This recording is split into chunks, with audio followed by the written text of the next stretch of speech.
नरेंद्र मोदी आज देवभूमि उत्तराखंड में थे। सुबह उन्होंने सबसे पहले केदारनाथ ज्योतिर्लिंग के दर्शन किए, तो उसके बाद हरिद्वार पहुंचे पतंजलि योगपीठ के आश्रम में। इस दौरान मोदी ने पतंजलि के आयुर्वेदिक रिसर्च संस्थान का उद्घाटन किया। इस मौके पर बोलते हुए मोदी ने छोटे बच्चे और मोदी दादा वाली बात भी बताई। जरा सुनिए।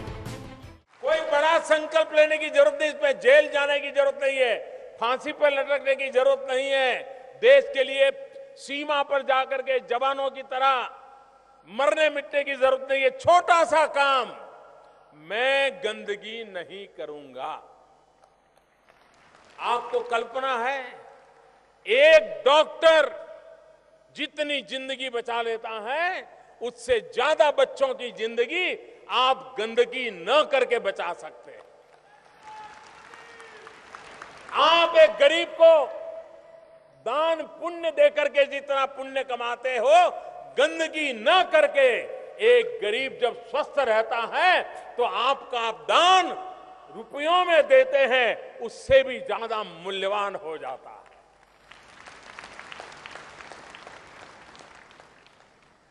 और मुझे खुशी है कि देश की जो नई पीढ़ी है, आने वाली पीढ़ी, छोटे छोटे बालक, हर घर में वो झगड़ा करते हैं।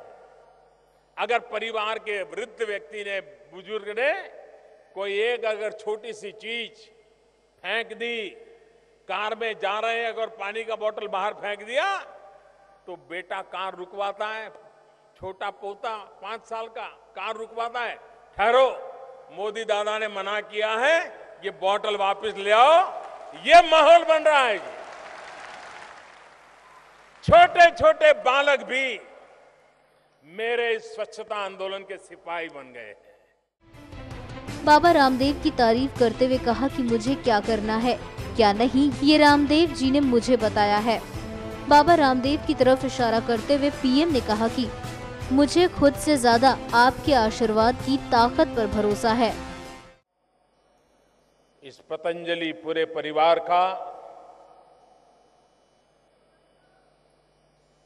अंतःकरण पूर्वक आभार व्यक्त करता हूं।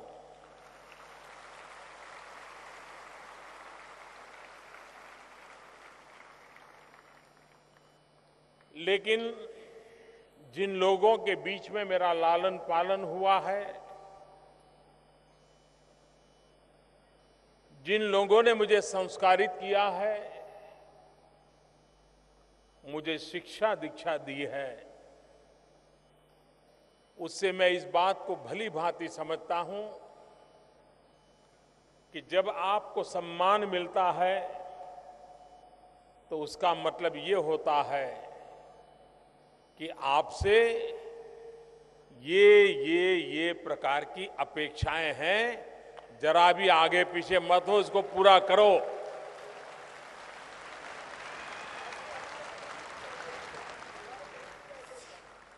तो एक प्रकार से मेरे सामने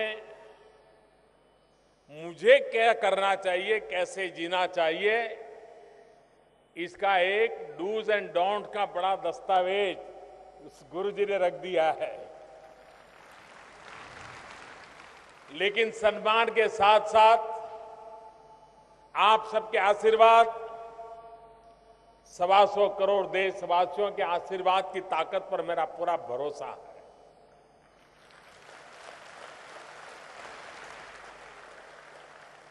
मेरा अपने पर उतना भरोसा नहीं है, मुझ पर इतना भरोसा नहीं है जितना कि मुझे आपके और देशवासियों की आशीर्वाद की ताकत पर भरोसा है।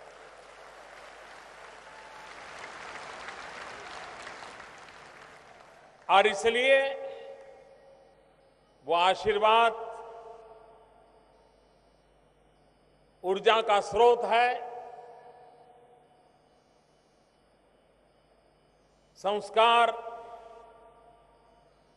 उसकी मर्यादाओं में बांध करके रखते हैं और राष्ट्र के लिए समर्पित जीवन जीने के लिए नित्य नई प्रेरणा मिलती रहती है। मैं आज जब आपके बीच में आया हूं आप भी भली भांति अनुभव करते होंगे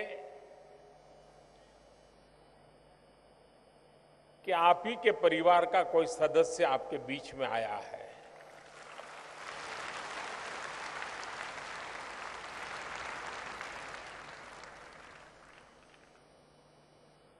और मैं यहां कोई पहली बार नहीं आया हूं। आप लोगों के बीच बार बार आने का मुझे सौभाग्य मिला है। एक परिवार के सदस्य के नाते आने का सौभाग्य मिला है।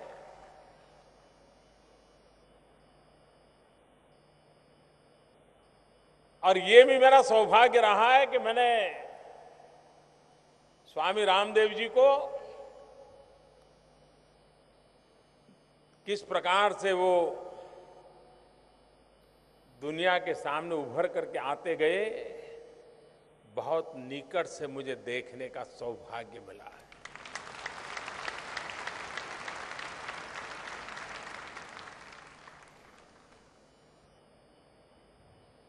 उनका संकल्प और संकल्प के प्रति समर्पण, यही उनकी सफलता की सबसे बड़ी जड़ी बूटी है। और ये जड़ी बूटी बालकृष्ण आचार्य जी की खोजी हुई जड़ी बूटी नहीं है,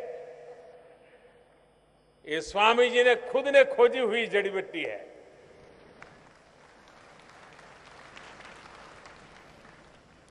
बालकृष्ण जी की जड़ी बूटी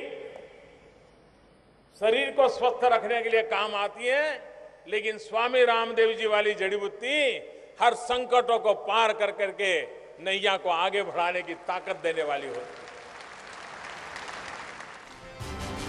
रामदेव के योग के क्षेत्र में योगदान को मोदी ने सराहा और बताया कि कैसे आज पूरे विश्व में योग दिवस मनाया जा रहा है। उन्हें योग एक आंदोलन बना दिया। सामान्य मानवी में विश्वास पैदा कर दिया कि योग के लिए हिमालय की गुफाओं में जाने की जरूरत नहीं है, अपने घर में किचन के बगल में बैठ करके भी योग कर सकते हो, फुटपाथ पर भी कर सकते हो, मैदान में भी कर सकते हो, बगीचे में भी कर सकते हो, मंदिर के परिसर में भी कर सकते हो। ये बहुत बड़ा बदलाव आया और आज उसका परिणाम है कि 21 जून को जब विश्व अंतर्राष्ट्रीय योग दिवस मनाता है, दुनिया के हर देश में योग का उत्सव मनाया जाता है। अधिकतम लोग उसमें जुड़े, उसके लिए प्रयास होता है। मुझे विश्व के जितने लोगों से मिलना होता है, मेरा अनुभव है कि देश की बात करेंगे, विकास की बात करेंगे, इन्वेस्टमेंट की चर्चा करेंगे, राजनीतिक परिदृश्य की चर्चा करेंगे, लेकिन एक बात अवश्य करते हैं, मेरे साथ योग के संबंध में तो एक दो सवाल जरूर पूछते हैं। ये जिज्ञासा पैदा हुई है। हमारे आयुर्वेद की ताकत, थोड़ा बहुत तो हमने ही उसको नुकसान पहुंचा दिया। आधुनिक विज्ञान का जो मेडिकल साइंस है, उनको लगा कि आपकी सारी बातों कोई शास्त्र आधारित नहीं है। आयुर्वेद वालों को लगा कि आपकी दवाइयों में दम नहीं है, आप लोगों को ठीक कर देते हो लेकिन ठीक होते नहीं है।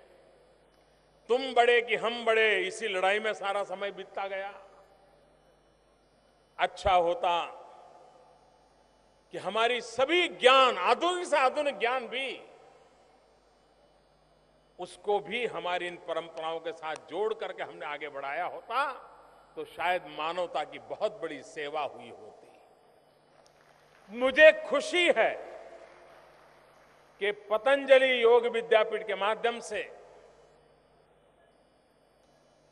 बाबा रामदेव जी ने जो अभियान चलाया, आंदोलन चलाया है, उसमें आयुर्वेद का महिमा मंडन वहां अपने आप को सीमित नहीं रखा।